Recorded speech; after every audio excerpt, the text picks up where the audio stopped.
Let us discuss with next ऐसे। देखो अभी एक है ऐसे 330, एक है 450। 330 का नाम क्या है? देखो 315 में अपन आइडेंटिफाई नॉलेज ऑप्टेन करते हैं, 330 में ऑडिटर रिस्पॉन्स करता है एसएसएस के लिए, और 450 में क्या करता है? इवेल्युएशन ऑफ मिसस्टेटमेंट करता है। क्या 450 में क्या करता है? Evaluation of misstatement. अभी 450 अपने को 700 या 705 में लेके जाता है।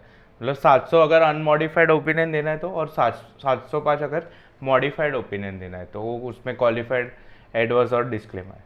ठीक है, ये समझा तुमको? अभी 330 और 450 क्या है? कॉन्सेप्ट है। ठीक है, अभी मैं इधर नंबर में नहीं डालता तो तुम क्या बोलते? गापची मारा, गापची मारा।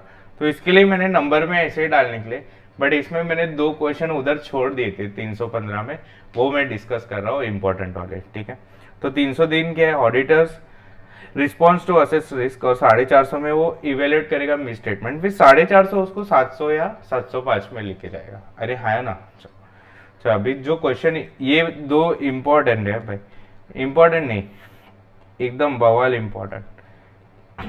एलडीआर क्या? Knowledge of clients business. किसी ने सोचा भी रहेगा अरे ये क्वेश्चन क्यों नहीं आया, 315 पूरा हो गया। Knowledge of clients business through understanding entity and its environment. अरे हाँ, तो चलो मेरे साथ करो। एक्सटर्नल इंटरनल करो, एक्सटर्नल इंटरनल पास्ट फ्यूचर करो, external internal past, sorry past future. ठीक है, accounting policy internal control system करो। तो एक्सटर्नल इंटरनल, ठीक है, past future accounting policy and entities internal control system. वापस क्या? एक्सटर्नल इंटरनल पास्ट फ्यूचर, फिर अकाउंटिंग पॉलिसी एंटिटी का, और इंटरनल कंट्रोल सिस्टम। मतलब क्या? पहले क्या? Relevant industry regulatory and other external factors including applicable FRF. ठीक है, अभी इसमें क्या क्या देखेंगे? Competitive environment, supplier customer relationship, technological developments, energy and supply cost, फिर इफेक्ट ऑफ रेगुलेशन। ठीक, अंदर का इतना इंपॉर्टेंट नहीं है। नेचर ऑफ एंटिटी, ये क्या है? इंटरनल, तो including its operation, ownership structure, कैसे वो entity, the way it is finance, type of investment क्या है। अरे हाँ ना। फिर selection and application of accounting policy, क्या? अकाउंटिंग पॉलिसी, फिर इंटरनल कंट्रोल सिस्टम। ठीक है, फिर एंटिटी का objectives and strategies, those related to business risk that में रिजल्ट इन आरओएम। ठीक है, तो एंटिटी का ऑब्जेक्टिव्स एंड स्ट्रेटेजीज मतलब क्या? फ्यूचर, क्या? Future objectives and strategies. और इन पास्ट के लिए क्या? Measurement in review of entities financial performance. क्या? एंटिटी का फाइनेंशियल परफॉर्मेंस अपन मेजर और रिव्यू कर रहे हैं, वो किस पे जाएगा? पास्ट। ठीक है, अभी इसमें ऑब्जेक्टिव और स्ट्रेटेजीज में क्या क्या है? तो एक्सेसिव रिलायंस कर रहे हैं, फिर इनसफिशिएंट एक्सेसिव प्रोडक्शन प्लानिंग कर रहे हैं, लॉस ऑफ फाइनेंसिंग। ठीक है, जिससे आरओएमएम होएगा भाई।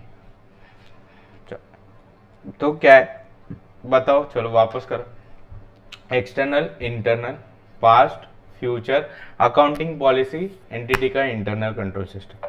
अभी एक्सटर्नल में क्या? Relevant industry external factors. अरे हाँ ना। फिर इंटरनल में क्या? नेचर ऑफ एंटिटी, कैसे फाइनेंस है, क्या है वो वगैरह। फिर पास्ट के लिए क्या करोगे? वो अपन ने किया था ना मेजरमेंट वाला, फाइनेंशियल परफॉर्मेंस का मेजरमेंट। फिर फ्यूचर के लिए तुम लोग क्या करोगे? फ्यूचर के लिए तो अपना ऑब्जेक्टिव्स और स्ट्रेटेजीज, और फिर अकाउंटिंग पॉलिसी और इंटरनल कंट्रोल सिस्टम। भाई ये आंसर जिंदगी में मत बोलना। अरे हाँ ना। ठीक, क्या क्या? वापस बोलो। External internal past future accounting policy internal control system.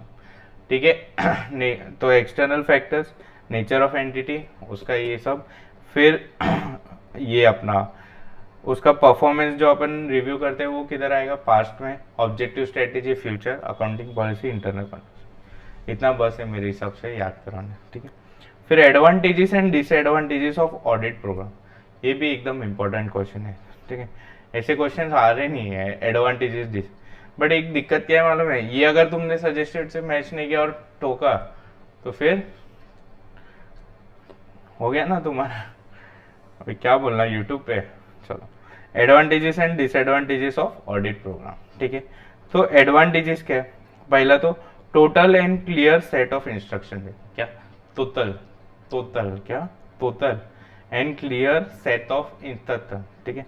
ये टोटल से टोटल सेट याद आता है मुझे, total and clear set of instruction. फिर total perspective of work perform, क्या total perspective of work perform. फिर सिलेक्शन ऑफ असिस्टेंट के लिए हेल्प करता है। फिर अगर written and predetermined program रहेगा तो क्या ओवरलुकिंग और इग्नोरिंग का अपना क्या बोलते हैं चांस मतलब कम होगा। फिर assistants by putting signature on the program accept the responsibility of, तो फायदा है। फिर principal can control progress of audit, अरे वाह। और लास्ट में गाइड्स फॉर ऑडिट। चलो एडवांटेजेस ऑफ क्या बोलते हैं ऑडिट प्रोग्राम क्या है, तो सुनो, दो टोटल है, क्या है टोटल ही बोलना मजा आता है, दो टोटल है, क्या टोटल सेट ऑफ इंस्ट्रक्शन, क्या total and clear set of instruction. फिर दूसरा क्या है दूसरा टोटल पर्सपेक्टिव, क्या है टोटल पर्सपेक्टिव। फिर दो असिस्टेंट का पॉइंट है, क्या दो असिस्टेंट, पहले तो सिलेक्शन ऑफ असिस्टेंट, असिस्टेंट का सिलेक्शन, फिर वो अपना सिग्नेचर करके रिस्पॉन्सिबिलिटी एडमिट करेगा, ठीक है। फिर इससे याद आया कि हाँ ये जो प्रिंसिपल रहेगा उसको भी काम में हेल्प हो जाएगा। देखो प्रिंसिपल को भी उसका रिस्पॉन्सिबिलिटी कंट्रोल करने में मतलब हेल्प करेगा। और लास्ट में क्या है guide for audit, guide for audit, ठीक। वापस से क्या टोटल का दो, क्या total and clear set of instruction, total perspective. फिर बाद में असिस्टेंट का ये पॉइंट भी एक है, रिटर्न एंड प्री डिटरमाइंड रहेगा तो अपने को ओवरलुकिंग और इग्नोर करने का चांस कम। तो टोटल का दो क्या है total and clear set of instruction, फिर टोटल पर्सपेक्टिव। फिर असिस्टेंट्स का दो, क्या एक तो अपना सिलेक्शन करने में, फिर दूसरा असिस्टेंट साइन करेगा। फिर ये अगर लिखा हुआ रहेगा तो अच्छा होएगा अपने को, ओवरलुकिंग और ये सब इग्नोर होगा। और बाद में प्रिंसिपल को भी गाइड करेगा और गाइड फॉर ऑडिट, अरे हाँ है ना। चलो फिर डिसएडवांटेज क्या है, भाई काम मैकेनिकल हो जाता है, क्या वर्क में बिकम मैकेनिकल, मैकेनिकल, अरे हाँ है ना। इंस्टीट्यूट को भी बोलना चाहिए तुमको निकल और पास कर देना चाहिए। फिर काम रिजिड हो जाता है, क्या हो जाता है रिजिड हो जाता है, क्या रिजिड हो जाता है। फिर इनएफिशिएंट असिस्टेंट, क्या अब असिस्टेंट क्या हो जाते हैं इनएफिशिएंट, असिस्टेंट इनएफिशिएंट हो जाते हैं, बोलते हैं शेल्टर ले लेके बिहाइंड द ऑडिट, तुमने प्रोग्राम ऐसा बनाया वैसा बना। और hard and fast audit program बोला फटाफट करो फटाफट, तो kill the initiative of effective assistant. इसमें क्या है इनएफेक्टिव असिस्टेंट शेल्टर ले रहा है और इसमें इफेक्टिव असिस्टेंट है, तो उसका इनिशिएटिव किल हो रहा है हार्ड एंड फास्ट काम के लिए, ठीक है। तो इसमें कोड वोड में बनाने का जरूरत नहीं, पूछो क्यों, दो सिंपल पॉइंट है देखो, मैकेनिकल रिजिड, काम मैकेनिकल हो जाएगा रिजिड हो जाएगा। फिर असिस्टेंट, एक इफेक्टिव असिस्टेंट एक इनएफेक्टिव असिस्टेंट, तो इनएफेक्टिव असिस्टेंट शेल्टर लेगा और इफेक्टिव असिस्टेंट का क्या होगा इनिशिएटिव किल होगा, क्यों हार्ड एंड फास्ट कर रहे हैं इसके लिए, अरे हाँ है ना। तो डिसएडवांटेजेस क्या कहता, काम मैकेनिकल होगा रिजिड होगा, इनएफिशिएंट असिस्टेंट शेल्टर लेंगे और एफिशिएंट असिस्टेंट का हार्ड एंड फास्ट प्रोग्राम की वजह से इनिशिएटिव किल होगा, ठीक है। तो mechanical rigid, ineffective assistant shelter लेंगे, hard and fast audit program kill करेगा इनिशिएटिव ऑफ इफेक्टिव असिस्टेंट, तो इनएफेक्टिव असिस्टेंट, ठीक है। तो इधर अपना ओवरऑल सब ऐसे खत्म होता है, ठीक है। अभी तुमने कौन सा कभी देखा है पता नहीं, बट ये मैंने लास्ट में शूट किया। चल पढ़ते रहो।